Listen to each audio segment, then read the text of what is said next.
Objectives of management. Objectives are the end or goals towards which the activities of a business are directed and the standards against which the performance is measured. Management has to achieve all its objectives in an efficient and effective way.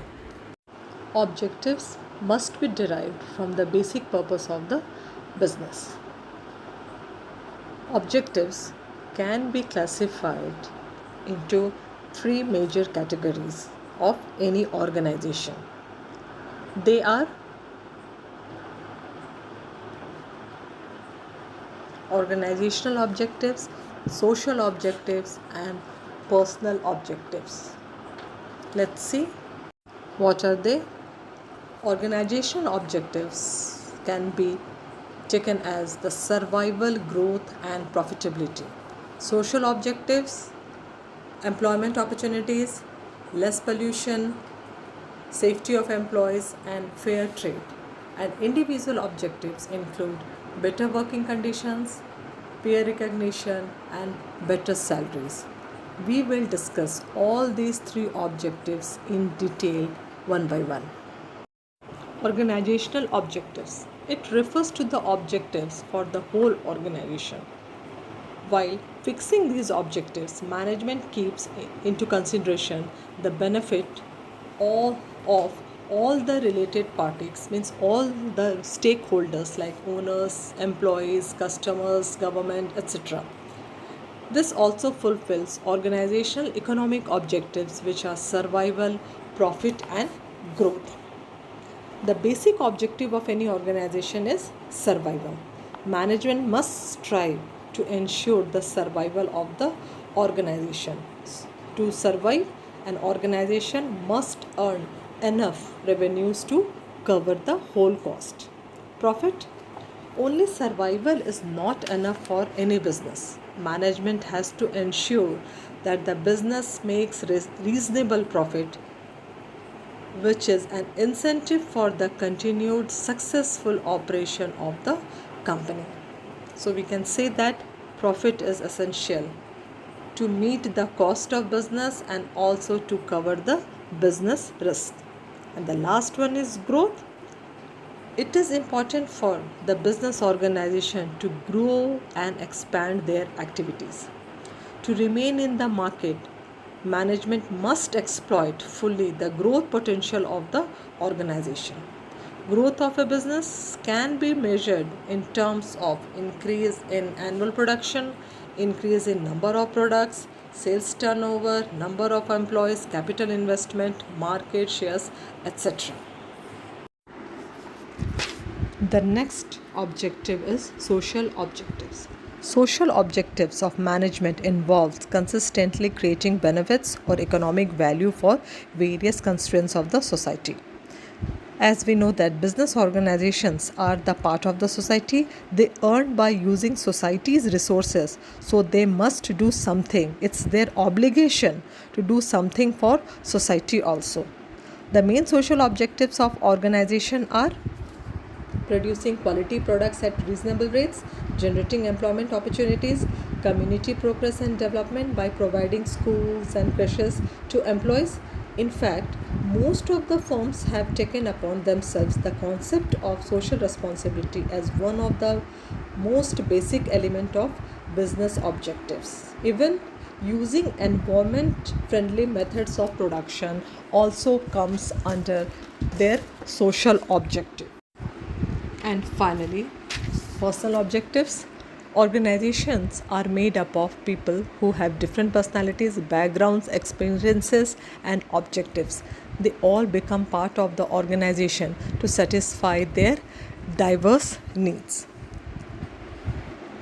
Personal objectives of management are concerned with satisfying all these diverse needs of employees, such as financial needs by giving them competitive salary and perks, social needs as their peer recognition and self-respect and respect for colleague, higher level needs such as personal growth and development.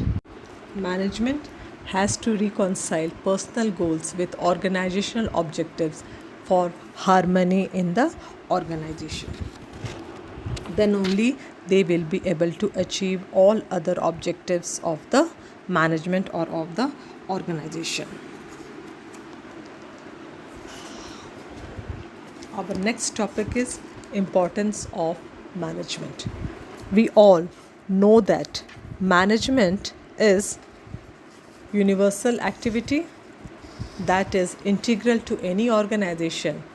So it makes the management a very much important for any of the organization. Let's see what are the importance of management, or why management is important. The first one is management helps in achieving group goals.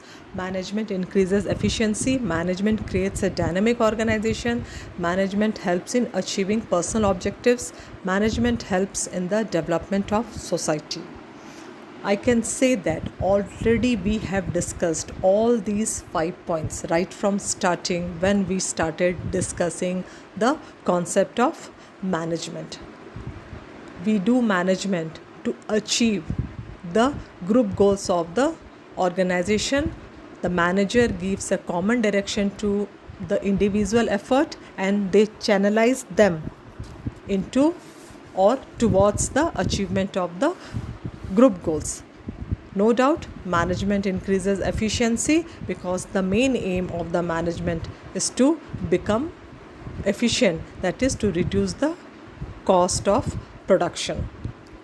Management itself is dynamic in nature, so it also helps the organization to become dynamic in nature so that they can easily adapt themselves in the changing environment.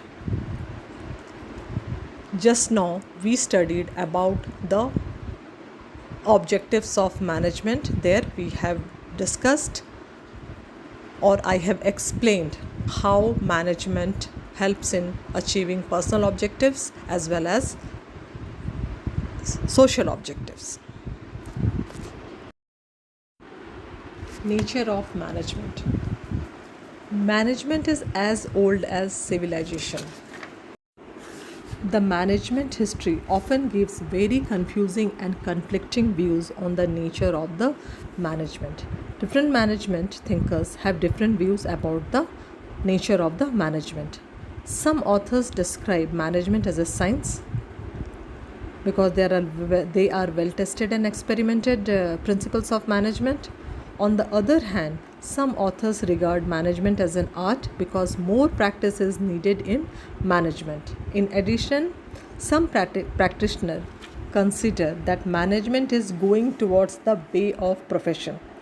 In order to determine whether management is science, art, or profession, we must understand the meaning and features of science, art, and profession and compare with the meaning and features of management. Let's see management as an art. The basic features of an art are existence of theoretical knowledge, personalized application based on practice and creativity. Management as a science.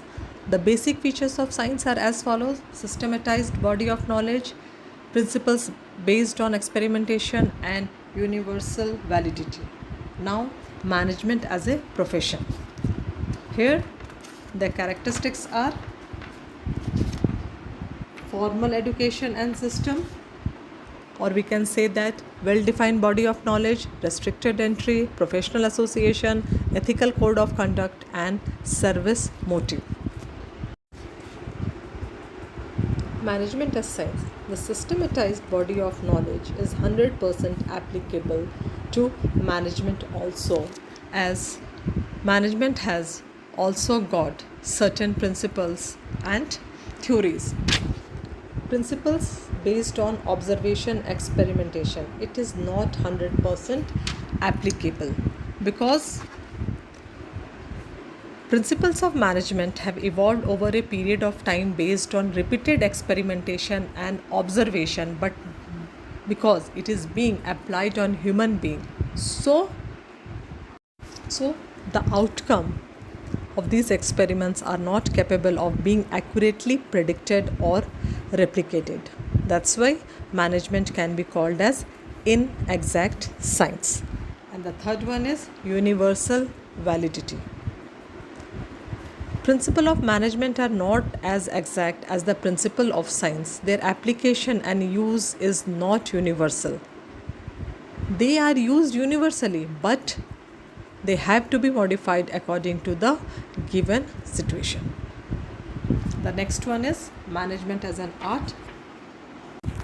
The first characteristic is existence of theoretical knowledge. In management, there is a lot of literature available in the various areas of management like marketing, finance, human resources, and many others, which the manager has to specialize in. So we can say that there is existence of theoretical knowledge. The second characteristic is also applicable to the management, as every manager has his or her own unique style of managing things and people, although all managers learn same management theories and principles. And the last one, it is based on practice and creativity. This feature of art is also applicable in management.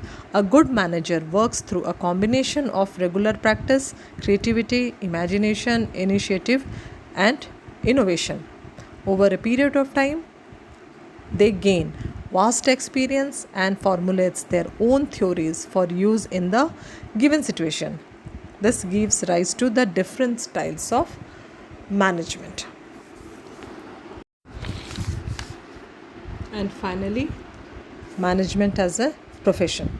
The various characteristics of profession are well-defined body of knowledge, restricted entry, professional association, ethical code of conduct, and service motive. As you can see that few of them are applicable to management also. Management also have a specialized knowledge which is taught in universities and management institution. A very large number of books and journals are available on management. Scholars studies various they study in various business institutions, and always they are there to find out the new principles to tackle the real life situation. Restricted entry. This characteristic is not applicable to management because anybody can be appointed as manager irrespective of their educational qualification. Unlike other professional association, this feature of profession is not present in management, as it is not mandatory for a manager to be a member of any management association. And even the Association of Management, that is AIMA, they don't have any statutory recognition by the government. Ethical code of conduct. The ethical code of conduct in management is not basically present, but managers have to follow the rules and regulations of the organization in which they are working. Service motive. The basic purpose of management is to help the organization to achieve its stated goal. This may be profit maximization for a business enterprises or services for any of the hospital. So profit maximization is the objective of the management, which has to be fulfilled by the managers. So this is considered to be the service motive of the managers. Now we have come to the end of this lecture video. Thank you all for watching it properly. In my next video, we will be discussing about levels of management, functions of management, and finally the last topic of the chapter 1, that is the coordination. Thank you.